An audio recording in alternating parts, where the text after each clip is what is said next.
Assalamualaikum warahmatullahi wabarakatuh. Salam sejahtera untuk kita semua. Salam sehat. Apa kabar Sobat Dokadil? Saya doakan kita semua dalam keadaan sehat walafiat. Alhamdulillahirrahmanirrahim, kita berjumpa lagi di channel YouTube Dokadil Institute. Channel yang membuat kita lebih paham tentang hewan ternak. Allahumma sholli ala Sayyidina Muhammad wa ala ali Sayyidina Muhammad. Sholawat beriring salam kepada baginda Rasulullah Shallallahu Alaihi Wasallam yang selalu dan selalu kita harapkan syafaatnya sampai akhir kelak nanti. Nah, Sobat Dokadil, persiapan terakhir yang dapat kita lakukan, kita lihat dari sisi kandangnya. Dari sisi kandang yang bisa kita lakukan sebagai persiapan akhir adalah dengan meningkatkan sanitasi. Jaga kebersihan kandang, jangan biarkan kotoran bertebaran di mana-mana. Kemudian jangan sampai tingkat biosecurity kita juga melemah. Jangan biarkan sembarangan orang masuk, karena itu salah satunya ya bisa saja orang yang masuk ini, baik itu dikenal ataupun tidak dikenal, itu dapat membawa virus atau bakteri ataupun antigen-antigen penyakit yang dapat menyerang ternak.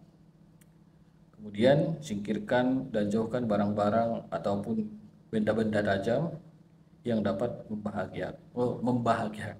membahayakan ternak. Nah, dari sisi kesehatan hewan, stop memberikan obat hewan, apalagi antibiotik. Jangan sembarangan memberikan antibiotik, karena antibiotik itu punya withdrawal time. Setiap obat punya withdrawal time, waktu henti obat.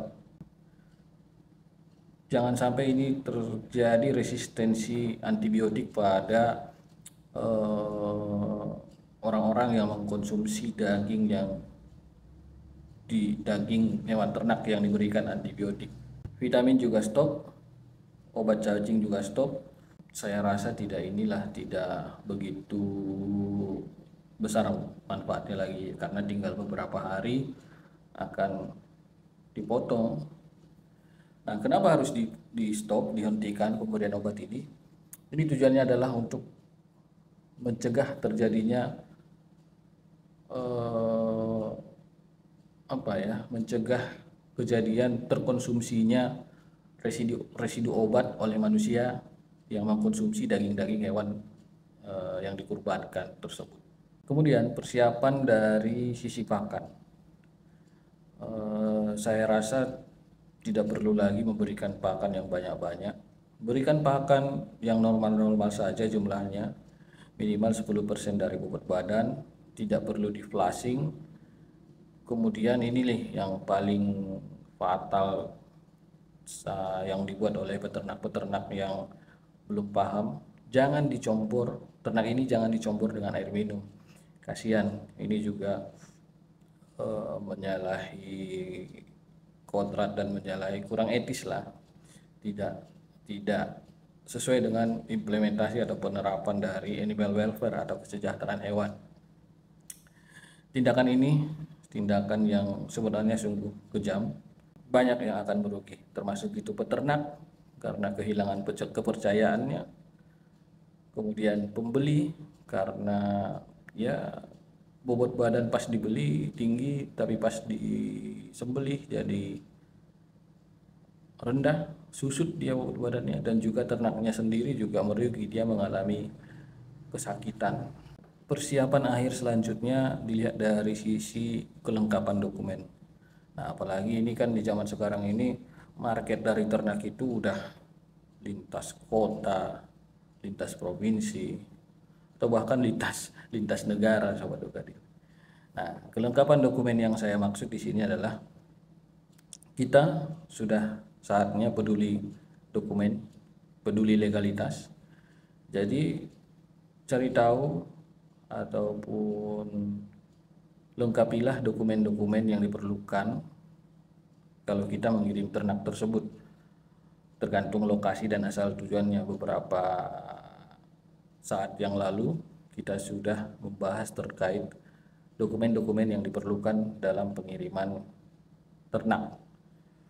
Nah, ini sedikit informasi saya sebutkan lagi.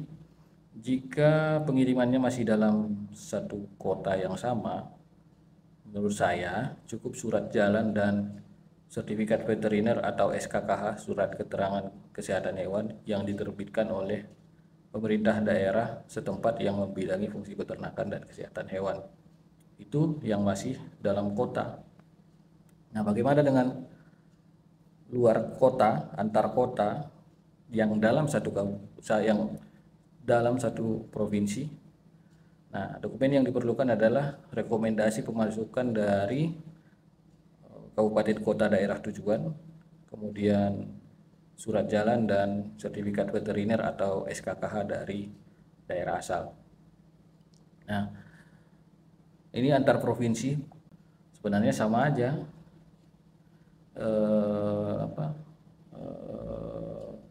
dengan yang antar kabupaten kota dalam satu provinsi, cuman pengurusannya itu ke Pemda provinsi langsung. Jadi rekomendasi pemasukan dari provinsi tujuan, kemudian yang dari provinsi asal itu ada rekomendasi pengeluaran sertifikat veteriner atau SKKH dan juga surat jalan. Kemudian Sobat Dokadil, persiapan akhir pada sisi marketing. Mungkin Sobat Dokadil masih mempunyai calon-calon pelanggan yang masih mencari-cari, yang masih membutuhkan, atau yang masih nambah lagi. Saya rasa tidak ada salahnya juga kita mencoba menjaring lebih banyak pelanggan lagi, karena ya makin banyak penjualan, makin banyak profit, dan keuntungan secara ekonomi juga menjadi tercapai. Kemudian Sobat Dokadil, persiapan akhir dari sisi transportasi. Transportasi ataupun pengantaran ini merupakan pelayanan tambahan yang menjadi nilai plus bagi usaha peternakan kita. Nah, mungkin banyak peternak yang belum seberuntung kita yang bisa menyiapkan alat transportasi sehingga fasilitas untuk mengantar langsung ke klien juga.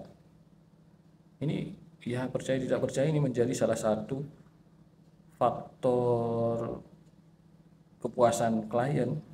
Jadi klien atau pelanggan menjadi tidak bingung lagi karena mereka tinggal telepon, tinggal kontak, atau tinggal datang langsung ke kandang, kemudian transaksi, deal, transfer, kemudian ya klien ataupun customer ataupun pelanggan tinggal duduk aja, sapinya sampai.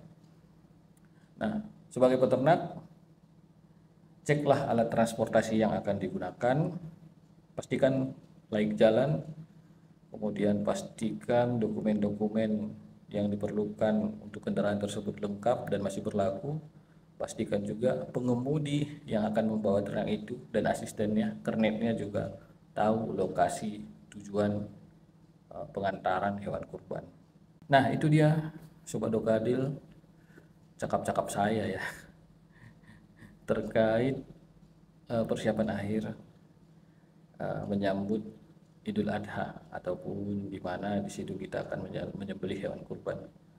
Inti dari semua yang saya sebutkan tadi adalah menjaga kondisi ternak dan menjaga kondisi kita juga sebagai peternak. Jaga kondisi ternak dan juga peternak agar tetap stabil. Jangan coba yang aneh-aneh, jangan eksperimen lagi deh. Waktunya tinggal dekat, tinggal beberapa hari lagi. Dan semoga ternaknya sehat, semoga tidak terjadi apa-apa, lancar-lancar di perjalanan sampai ke tujuan, dan ibadah kurbannya menjadi khusyuk dan amal ibadahnya diterima oleh Allah Subhanahu wa Ta'ala. Demikian Sobat Dokadil, terima kasih atas perhatiannya sampai akhir video ini. Jika Sobat Dokadil suka video ini, silahkan tekan tombol like-nya.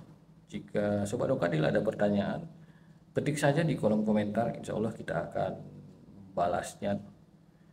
Jika Sobat Dokadil merasa video ini bermanfaat, mohon kiranya agar video ini disebarkan lebih luas lagi sehingga kawan-kawan di luar sana juga mendapatkan informasi, mendapatkan manfaat dari video-video yang kita buat.